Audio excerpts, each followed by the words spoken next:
Happy HomeBrew Wednesday, Bearded Brewer.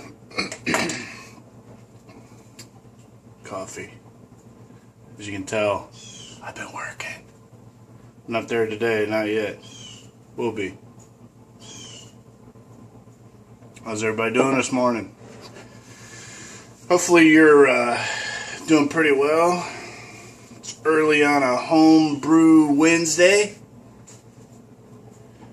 Glad to be here with you. Alright, well, we're going to do this short and sweet because I got to go back to bed because I got to go back to work for another 14, so. But anyway, a couple quick things and we'll finish up with contests and go from there. But anyway, been toying with an idea of doing a Sabco brewing system, and I think what I'm going to end up doing is trying to create something a little less expensive, maybe do like a little clone idea. Right now I'm with Jake CPU Nuts' help trying to come up with a good idea for the heat exchanger, which still working on it, still trying to figure out how to do it. Still waiting to hear back from him. He'll be back up at his little brewery this weekend, so I need to get some dimensions. Got an idea on how I want to do it. I just don't know what I want to make it out of yet. So, but anyway, so that's on the back burner.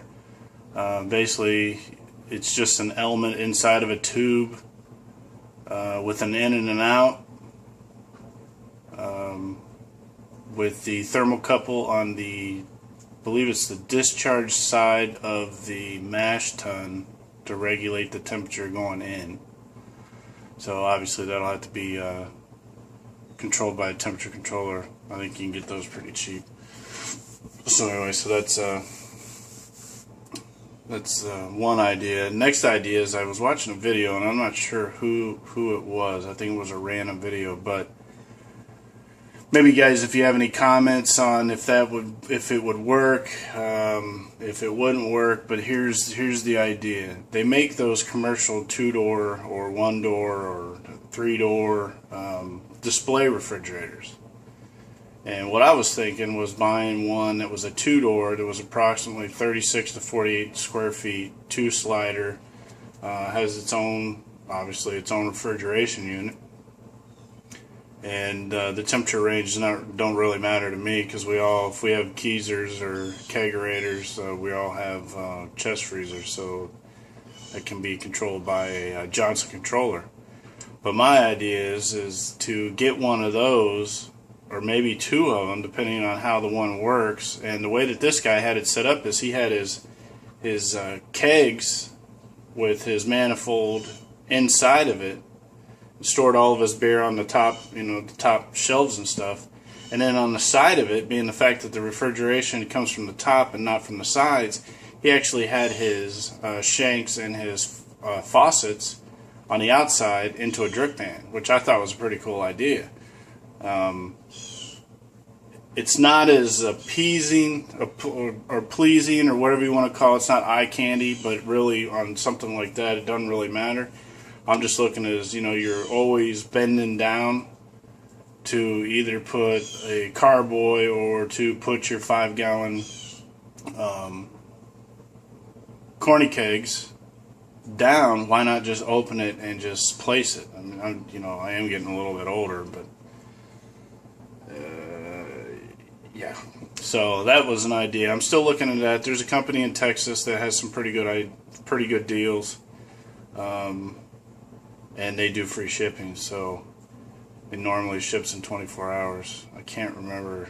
I think the guy's name, or the guy's thing on eBay, it's like 5-star something. I can't remember. But if anybody has any comments, feel free to post them in the comment section. All right, the question section today is brought to you by Stripe Dog Brewing. Cheers to you, sir. You didn't even know that you were going to be a sponsor, but you certainly are today. Yeah. All right. First question, and most important. Hockey player, did you get the beers I sent you? Take your time.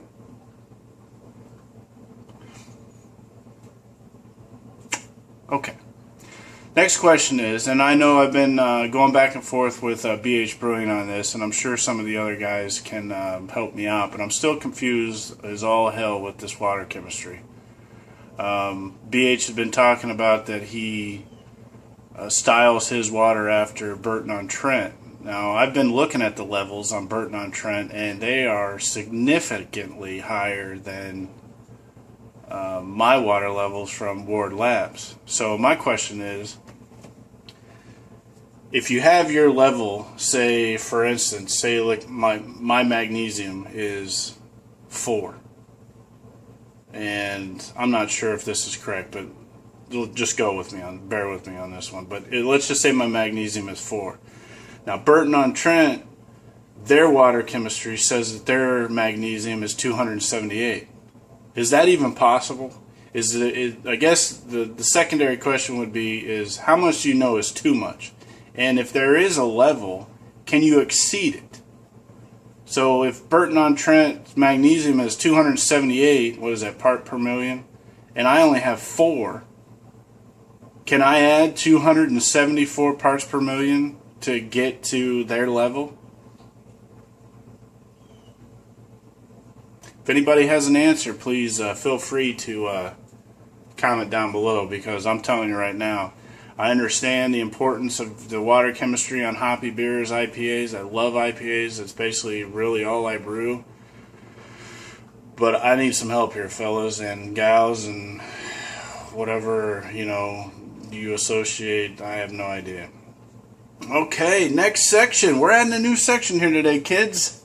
Yes, this is Bearded Brewer TV. Oh, just came up with another concept.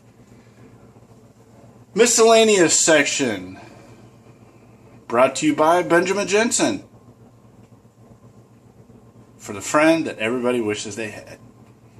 Alright. I have 2 6-gallon better bottles. Plastic, lightly used, that I'm not using anymore. I think I'm going to go to a different system, so those are the 2 that I'm going to sacrifice right now. So if anybody's interested, y'all know how much they are. If you're interested, just let me know. I'll help you out on the shipping. A little bit, depending. Make sure it's not like to Alaska or something, because it might get a little expensive. The weight's not the problem, it's just the size of the box. So if you're interested, let me know. Just getting rid of them. I'm not really gonna try to rake everybody in the coals, but I need to start getting rid of some stuff because I got way too much shit. Next thing is I have a 2 14-gallon tough tank vessels from EC Krause. They are of food grade. I've used them twice. I really didn't like them because they didn't fit into my my chest freezer, my fermenting chamber. They do have the spigot on it. They have the screw on top of the seal with the hole for the airlock. If you want to take a look at them, go to eckraus, kraus.com, and look for 14-gallon tough tank vessel. You can see the price on those. If you're interested in those, like I said, give me a comment. Feel free to send me a message and let me know. If not, I'm just going to put them on Craigslist or something down here, or try to sell them at a garage sale. Alright. We have some shout outs here. First and foremost, I have to thank Jake CPU Nut for helping me out on the Sabco system and trying to get me in the right direction on the heat exchanger, and helping me understand that whole system so I can try to adapt my system. Cheers to you, sir. Sean Montgomery, thank you for subscribing. Cheers to you. Ghost and the Dead Man. That one has probably that name probably has to be the best besides Boss Hog from last week's. That's fantastic. Mr. Madras, cheers to you. And of course, the man, the myth, the legend, besides SJ Poor, Jack Ubation. Cheers to you, sir. PFC Brewing. you look familiar. I think that you've sent out a video to where you said that you changed your username. I'm not real sure if I didn't. I apologize. And last but not least, and certainly not of any less importance, my buddy, a guy that I probably would spoon with, hockey player. I didn't mention him last week and didn't mention him the week before that. He needs a shoulder to cry on for not me mentioning him. So there you go, hockey. Bearded Brewer put you in one of his videos. Not that it really gives a shit because I'm nobody. But anyway, it's always nice to hear your name. Alright, I'm going to leave you with one last thing. I'm coming close on 100 subscribers. I think I'm at 91. I know, I'm small fish. But just for the hell of it, I'm going to have a contest. Once I hit the 100 subscriber, we're going to have a random drawing in the comment section. So I'll let you know. I'll probably end up doing a 100 subscriber thank you tribute, and the prize is going to be IPA, India Pale Ale, brewing techniques, recipes, and the evolution of by Mitch Steele. We all know Mitch Steele as one of the brewers at Stone. Very informative. Has a lot of great recipes from a lot of great companies. You know, we're talking like Stone, Anchor Steam. There's just a lot of them. So I'll do a video on 100 subscriber. But there's the prize, brand new. I have one just like it, and it's a great book. So anyway, if you liked the video, please like, subscribe, share. And as always, people, enjoy your Homebrew Wednesday. This is Bearded Brewer. Cheers.